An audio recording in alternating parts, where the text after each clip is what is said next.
नमस्कार, आप सभी का स्वागत है स्टार सिटी न्यूज़ में। मैं इस वक्त मौजूद हूं कोंडली विधानसभा में। इस वक्त हमारे साथ मौजूद हैं बहुजन समाज पार्टी से एडवोकेट चमन कुमार जी। आइए इनसे सीधी बात करते हैं। चमन जी, पहले आपके बारे में एक छोटा सा पहले आप अपना इंट्रोडक्शन दीजिए सर। मेरा नाम चमन कुमार है। मैं पेशे से एडवोकेट हूँ और बहुजन समाज पार्टी का दिल्ली प्रदेश महासचिव रहा हूँ। 2 बार मुझे बहन जी के आशीर्वाद से विधानसभा कोंडली से असेंबली लड़ने का मौका मिला है 2013 और 2015 में। Okay sir. लेकिन अनफॉर्चुनेटली दोनों बार हम लोग शिकस्त खाए हैं। ओके सर, तो क्या वजह रही सर इसकी? वजह उस समय तो देखिए, जब हम 2013 में इलेक्शन लड़ रहे थे तो हमारी जो स्ट्रेटजी थी मजबूत थी और हम बहुत ताकत में थे। बिल्कुल सर। इवन दिल्ली में मीडिया ने भी एक बार हमको दिखा दिया था कि हम जीत रहे हैं इनिशियली स्टेज पे। लेकिन उस समय इनिशियली आम आदमी पार्टी का पदार्पण हुआ था और हम लोग कांग्रेस को हराने में लगे हुए थे। तो हमने पूरी ताकत कांग्रेस को हराने में लगाई और इधर आम आदमी पार्टी ने हमारी जड़ों में घुस के हमारे लोगों को काट लिया, तोड़ लिया। क्योंकि हमने देखा जो बुजुर्ग हमारे साथ इलेक्शन में लड़ा रहे थे हमको, उनके बच्चे आम आदमी पार्टी की टेबल पे बैठे थे। तो ये बहुत बड़ी वजह रही हमारे हारने की उस समय। तो सर, आपका राजनीति में आने का कोई मुख्य कारण है आपका जो जुड़े हैं 20 राजनीति में आने का मुख्य कारण तो हमारा कांग्रेस से विरोध ही था। एक्चुअल में उस समय 2006 की बात है। ये एमएलए हमारे यहाँ अमरीश गौतम हुआ करते थे कांग्रेस से। तो उनके यहाँ हम एक छोटा सा काम लेके गए थे। हमारे यहाँ वाटर लाइन बिछनी थी, तो हम उनके पास गए, भाई हमारे यहाँ पानी की लाइन कुछ क्षेत्र में छूटी हुई है, आप उसमें थोड़ा सा हमारी हेल्प कीजिए। तो उन्होंने अपने गाने गिना दिए, भाई आप तो, क्योंकि वहाँ शेड्यूल कास्ट बाहुल्य क्षेत्र है, वहाँ पे मुझे वोट कम मिलता है और आप मुझे कभी बुलाते नहीं हो, मेरी मीटिंग नहीं लगाते हो। तो उन्होंने हमारा काम नहीं कराया था, जिस वजह से मैंने उस दिन बीड़ा उठा लिया था कि अब हम अपने आप काम कराएंगे। और हमने वो काम करा भी लिया अपने आप ही। जो एक्सीजन वगैरह से मिलके हमने वो लाइन डलवा दी और उसके बाद हमने सोच लिया कि हम राजनीति में जाएंगे। और हमने 2006 में प्रॉपर तरीके से राजनीति सक्रिय रूप से शुरू कर दी। सर, बेसिक क्या मुद्दे हैं इस कोंडली विधानसभा को लेकर बात करें? कोंडली विधानसभा के तो बहुत सारे मुद्दे हैं। देखिए, एक तो ट्रैफिक जाम रहता है, सुबह 8 बजे से लेकर 11 बजे तक वहाँ कोंडली पुल पे निकलना मुश्किल होता है। जो 15 साल एमएलए रहे, अब भी आम आदमी पार्टी का एमएलए 10 साल से है, तो 10-11 साल से ज़्यादा हो गए और वो मुद्दा हल नहीं हुआ है। क्योंकि वहाँ पे एक फ्लाईओवर मांगता है, क्योंकि उसके बगैर वो जनता त्रस्त है। दूसरा, कूड़े का ढेर लगा हुआ है, इधर आपने देखा होगा गाजीपुर में। और गली नाली मोहल्ले के तो बहुत सारे सड़कें कभी भी टूट जाती हैं, रिपेयरिंग बिल्कुल थर्ड क्लास होती है। नाले में ऊपर से रिपेयरिंग हो जाती है, अगले दिन फिर टूट जाता है। और पब्लिक की आप देखिए जाइए, बुज़ुर्गों की पेंशन नहीं है, किसी का कुछ नहीं है, बुज़ुर्ग पेंशन के लिए परेशान हैं। और जो इनकी बंधी हुई है उनकी पेंशन नहीं आती, अदरवाइज बंधी नहीं है। और बंधी उन लोगों की है क्योंकि हमारे यहाँ जो डोमिनेंट लोग हैं, वो लोग अपने घर वालों की, परिवार वालों की, जो 60 साल से ज़्यादा हैं एजेड, उनकी पेंशन बंधी हुई है और जो नीडी व्यक्ति है उसकी पेंशन नहीं है। तो ये बहुत बड़े मुद्दे हैं। जो इतनी सारी समस्या बता रहा है, जैसे पेंशन को लेके या जो भी प्रॉब्लम्स हैं क्षेत्र को लेके, और जब से आम आदमी पार्टी बनी है तो इनका कहना था कि हम दिल्ली को एक नया मॉडल देंगे सर। तो कुछ देखते हैं आप? देखो जी, दिल्ली को क्या दिया है वो तो दिल्ली वासी सब जानते हैं। लेकिन कोंडली की हालत तो गंभीर है। यहाँ पहले मनोज कुमार एमएलए रहे, उन पे 18-20 मुकदमे चल रहे हैं हमारे कड़कड़डूमा डिस्ट्रिक्ट कोर्ट में आज भी। मैं भी उनके अपोजिशन में 2-3 केस लड़ रहा हूँ। तो मुझे तो हंसी आती है कि ऐसे लोगों को टिकट कैसे दे देते हैं। दूसरा है कि उन्होंने कभी क्षेत्र की जनता में, वो 6 साल करीब एमएलए रहे, एक बार पूरा 5 साल का टेन्योर निकाला उन्होंने, एक बार 1 साल का टेन्योर निकाला।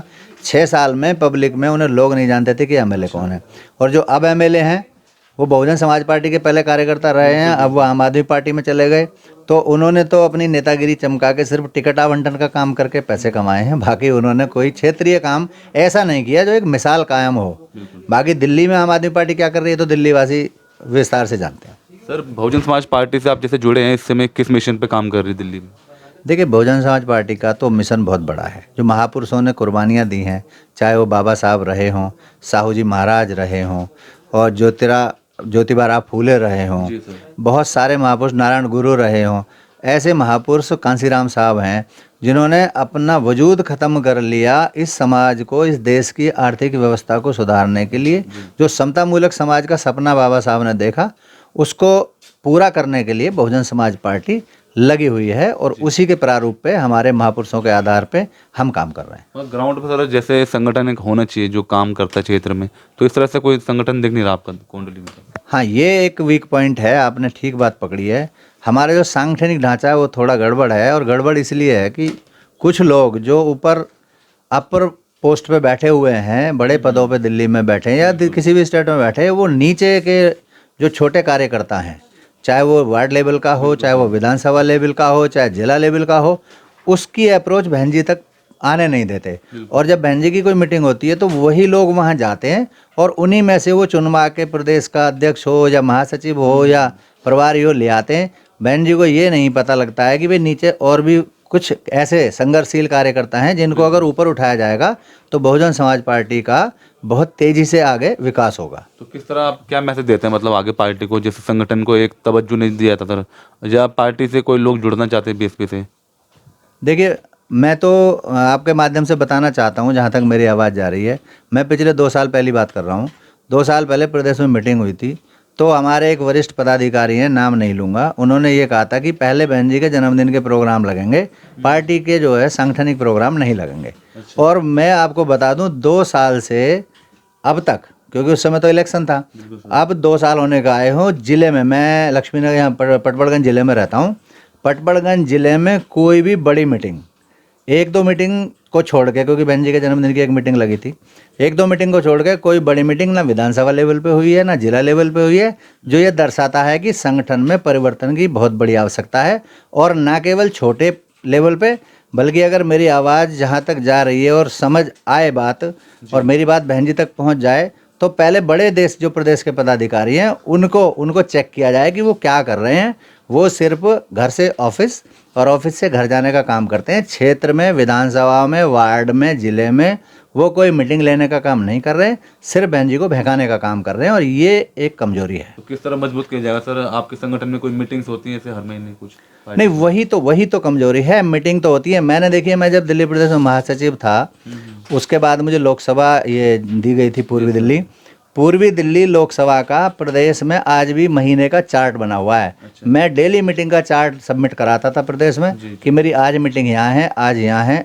पर डे की मीटिंग, मात्र 4 दिन में वैकेट रखता था कार्यकर्ता के लिए कि भाई अपने पर्सनल काम भी थोड़े बहुत कर सकते हैं, लेकिन हर रोज़ की मीटिंग हुआ करती थी। उस चार्ट के शेड्यूल अडॉप्ट करके हम मीटिंग कराते थे। अगर ऐसा शुरुआत करें ऊपर के लेवल से भी हर जिले में, तो निश्चित रूप से बहुजन समाज पार्टी तेज़ी से आगे बढ़ सकती है। कोई आपकी अपनी कोई सोशल एक्टिविटीज़ कर रहे हैं आप कोई? हाँ, बिल्कुल सोशल एक्टिविटीज़ हैं। हमने अभी मतलब समय समय पे तो काम करते ही रहते हैं, लेकिन अभी कोविड में हमने बहुत लोगों को जैसे कि हमने सूखा राशन डिस्ट्रीब्यूट किया मानसिक मिशन के माध्यम से, और जो भी जैसे हमारे महापुरुषों के जन्मदिन आते हैं, परिनिर्वाण दिवस आते हैं, वो हम प्रोग्राम लगाते हैं, शेड्यूल करते हैं, उन प्रोग्रामों को करते हैं।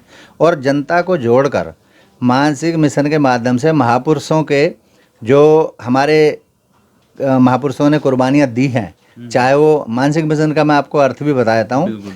MANSIK, M से महामना ज्योतिबा फूले, और A से अंबेडकर साहब, और N से नारायण गुरु साहब, S से साहू जी महाराज, I से आयरन लेडी बहन कुमारी मायावती, और K से मान्यवर कांसीराम साहब। इन सभी महापुरुषों के मिशन को आगे बढ़ाने का काम मानसिक मिशन करता है, और उसी माध्यम से हम लोग समाज का कार्य करते हैं। जनता को लेके सर आज जो इतना मतभेद चल रहा है जातिवाद को लेके, जो राजनीति इस समय चल रही है, इस पर कुछ कहना चाहेंगे? देखिए, जातिवाद तो बहुत बड़ा हमारे लिए जहर है, और इस जातिवाद को ख़त्म करने का काम बाबा साहब ने पूरी ज़िंदगी लगा दी, उन्होंने किया, कांसीराम साहब ने किया, हमारे सारे महापुरुषों ने किया।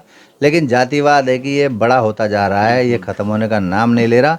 और सही बात है कि अगर इस देश में जातिवाद ख़त्म हो जाए तो इस देश में समतामूलक समाज की स्थापना हो जाएगी, और ये गैर बराबरी ख़त्म हो जाएगी, ये देश विकासशील से विकसित हो जाएगा। और आज की स्थिति यह है कि बीजेपी का पतन इसलिए होना शुरू हो रहा है कि वो अपने आप को बहुत बड़े धुरंधर समझ के बैठे हुए हैं। उन्होंने सोच लिया कि जो हम करेंगे वो सब ठीक है, और देश को गर्त में डाल दिया है।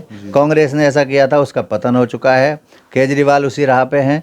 लेकिन इस देश को सही मायने में अगर कोई बचा सकता है तो बहुजन समाज पार्टी बचा सकती है, और बहन कुमारी मायावती बचा सकती हैं। तो उस ओर हमें एकजुट होना चाहिए, और बहुजन समाज पार्टी के तत्वाधान में काम करके उसको आगे बढ़ाने का काम भी करना चाहिए। धन्यवाद सर आपका। तो यह हमारी सीधी बात एडवोकेट चमन कुमार जी से, स्टार सिटी के साथ मैं जितेंद्र गुप्ता।